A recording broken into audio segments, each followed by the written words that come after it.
my witches. I'm grateful you joined me today in our quest to unravel the mysteries of dark magic. Come on in, and we'll begin our journey, if you dare.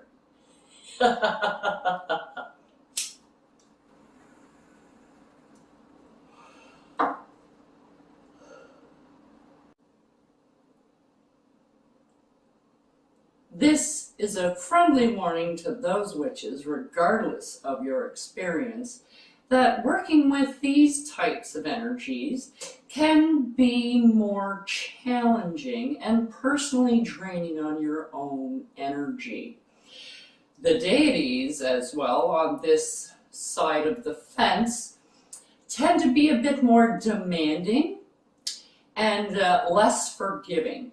So I urge you now to do your research if you should be using a deity, as you should with any deity that you use, regardless of what pantheon you're taking them from.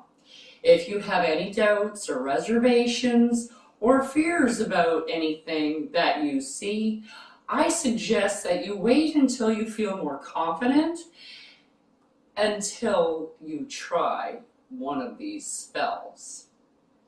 So now that that's covered, let's play! Welcome, my witches. I'm so grateful to see you return today because we're going to have a little bit of a chat about blood magic. I'm going to bring blood into some of our magic workings, and I thought maybe you should know a little bit about it. So first of all, you can use human blood, which is the first place everybody goes, but you can use animal blood as well. You have correspondences for each of the animals, like beef, chicken, pork, cow, and you can use those bloods in your workings. You just check out the correspondences, and if you're more interested, do a little bit of research, and you'll be interested in what you find.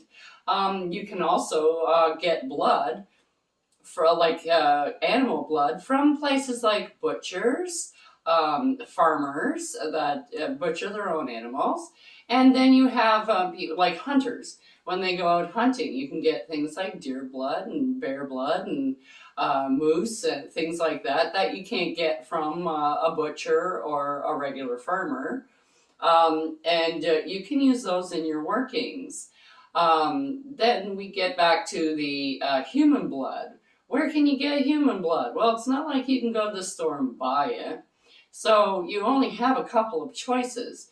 Women are fortunate in that arena because they do have their moon blood. So they can collect that, and it's quite easy because it sheds every month. But for those of us, and that includes me, I don't get my moon blood anymore, so I have to go with the second option, and that's gathering it from my body parts. So you poke yourself. Now, when you do this, you have to remember that you need to have sterile equipment. So follow all those protocols for safety. Sterilize your pin or whatever. You can go to the drugstore and buy the injectors, I guess you call them, for diabetics, and they will poke your skin and you can get enough blood. You only need a drop. It's not like, oh, it calls for 10 gallons. You're not taking a bath in this stuff. Okay, for a bath, you just go poke, running around in the water, and that's enough for a bath. Okay, but myself, I don't like poking my fingers because I pick things up. I find it very painful, so I don't use my fingers. Any fleshy part on your body is good, so I tend to go with somewhere where it's not going to bother me too much. So I go to the top of my thigh where you have all of that skin.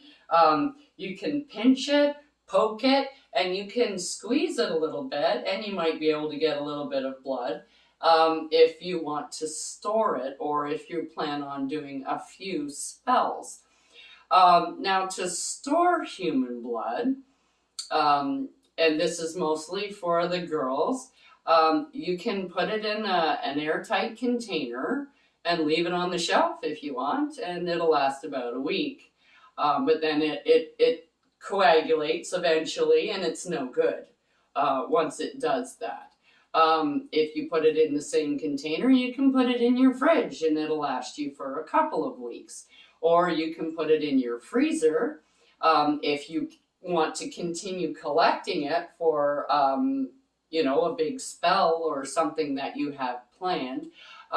You can collect it, pull it out, put a little bit more in, put it back in the freezer. It'll last about a month. All right. Or you can do what I used to do all the time, and my sisters did it as well, is you get a piece of wax paper. Do not use tinfoil, because the blood drying on the tinfoil will oxidize, and then your blood's no good, okay, because it's metal, and blood will oxidize the metal. So you want something that you can get it off easily, and you're thinking, oh, saran wrap would be good. Yeah, saran wrap is okay, but if you've got it there and you're trying to peel it off, saran wrap is very thin. Wax paper, on the other hand, has that little bit of wax on top, a little bit of a barrier between the paper, and it comes off much easier off of the wax paper, we have found, than any other product. If you just put it on plain parchment paper, it just kind of soaks right into the paper, and it's pretty much no good unless you want to use that paper for petitions. So you can take your blood and paint it on the parchment paper and let it dry. And then you can cut up that parchment paper and use it in petitions for your spell work. Another thing you can do with your blood is use it in an ink. My sister is planning on showing you how to make dragon's blood or ink from dragon's blood. So you've got bat's blood, dove's blood, inks that you can use on anything that you write. So your book of shadows, your sigils, you can write all your petitions out on it if you choose to do so, because that's a tag lock for you. This is locking you into that spell. Okay? Now you can use it for poppets. You can put it in poppets, your witch's bottle, any kind of candles. You can use it to anoint your candles with. You can add it to oils. So if you're doing a healing spell, let's say for yourself, and you want to add it into a little bit of heal all oil and anoint your candle with it or whatever, you can do that, and that's a tag lock to you. However, there is one small thing I should mention. You really have to think about if you want to be locked in on this spell. Now, if you're doing a commanding spell, that's a love spell, is a commanding spell. Any kind of a spell where you are imposing your will over someone else and you lock yourself to that person and you're in there for a while, have fun trying to get out of that. That person will be totally obsessed with you, and you can't really do much about it. You can try and put another counter spell on that, but that spell has been locked in for a period of time, and the longer a spell, a curse, what have you, because that lock has been in place for a long period of time. The longer it is in place, the harder it is to get rid of. That energy is build and build and build and build, just like the problems that you're having. Because a commanding spell doesn't always turn out the way you want. Okay? It might seem like it's the way you want. But as it progresses, the love that you have imposed on this person becomes an obsession. And then they want to control you, and they want to protect you, and they won't let you out of their sight. So they're just stifling you because of the spell. Now, if you didn't use a lock, you can get rid of that spell quite easily. But if you have blood locked yourself to this person, it's going to be an incredibly long, hard road for you. And don't call me, because I don't do spells for money. Okay? I do spells for other things. And a lot of people, like some of our subscribers, are saying, oh, can you do this spell for me? Can you do that spell for me? Why do you think we have this channel? We are teaching you to do it yourself. It is much more powerful and means much more and will actually work a lot better if it comes from yourself. This is why the channel is here, is to teach you. And we are teaching you how to do it safely so that you don't get yourself into trouble. So listen when people tell you things, and don't use a lock for a commanding spell. Do not put your blood or your urine or your hair or anything else in a commanding spell, not unless you plan on being stuck with that person for a long, long time. Now that that's out of the way, we can go on to other uses for your blood. Now, you don't have to use your blood. Like if you are a couple, or even if you have a sibling, like your sister or whatever, she is genetically linked to you. So if you want to do blood magic, because blood magic has a lot more oomph into it, you can use your sister's blood and a tag lock from you, as in hair or something like that, because you have enough similarities in your blood that blood energy will work with your other tag lock, so your hair, saliva, urine, what have you, if you're very squeamish. But if you're doing black magic, you shouldn't be squeamish.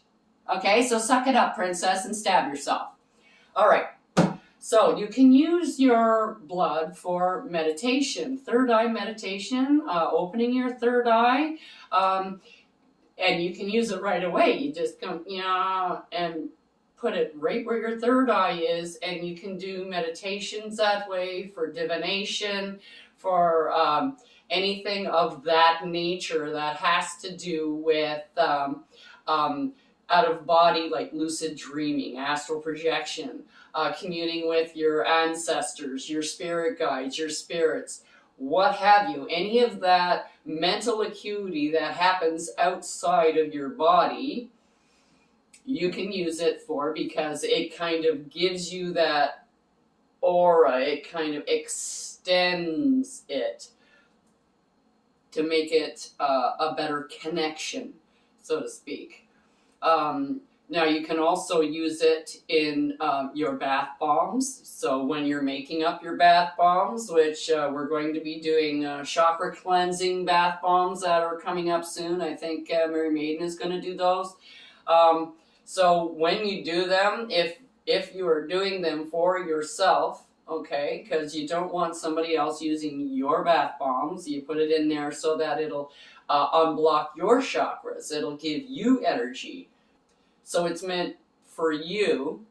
So just put them in the ones that you're going to use, unless you have an ill person and they are in your family, and you can only use this for family members in healing, blood family members. So not like your daughter-in-law.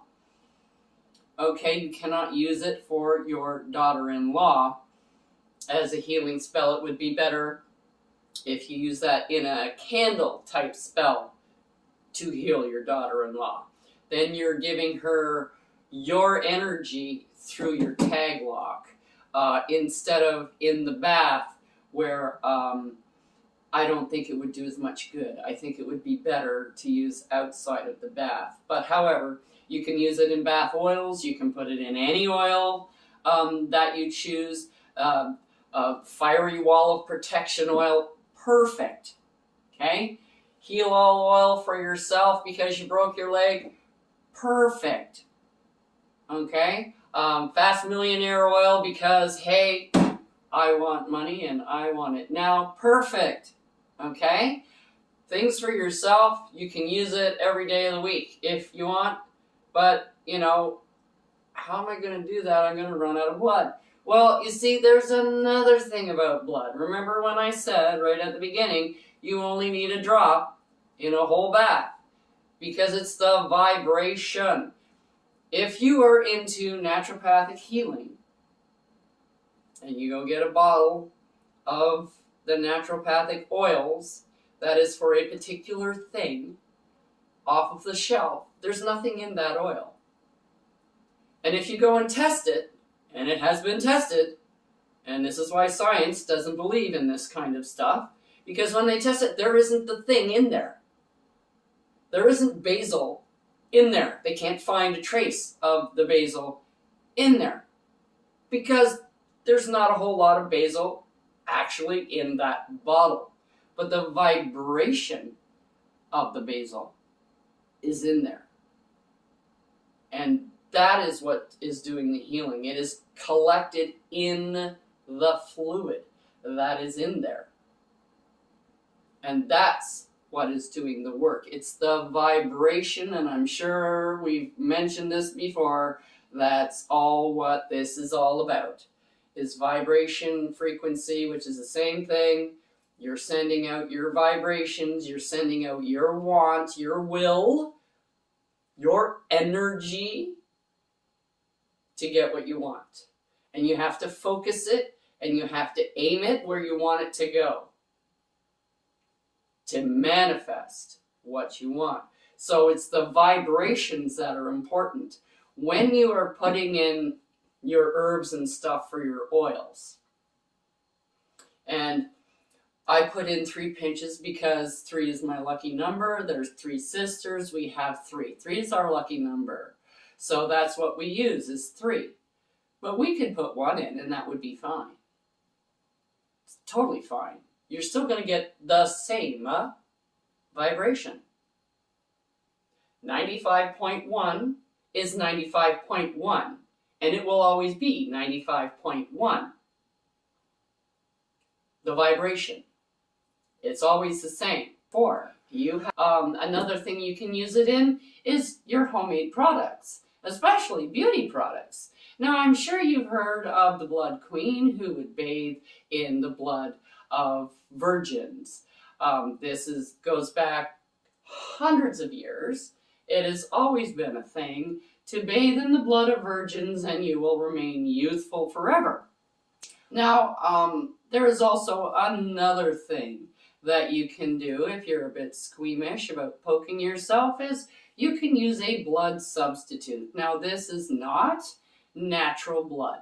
This is stuff representing blood. And I will show you how to make a blood substitute, and I will go more into depth about how you can use a blood substitute, and what you can use it in, and what it's good for. But until next time, I bid you all farewell and stay safe. If you're going to be poking, remember, sterilize before you poke.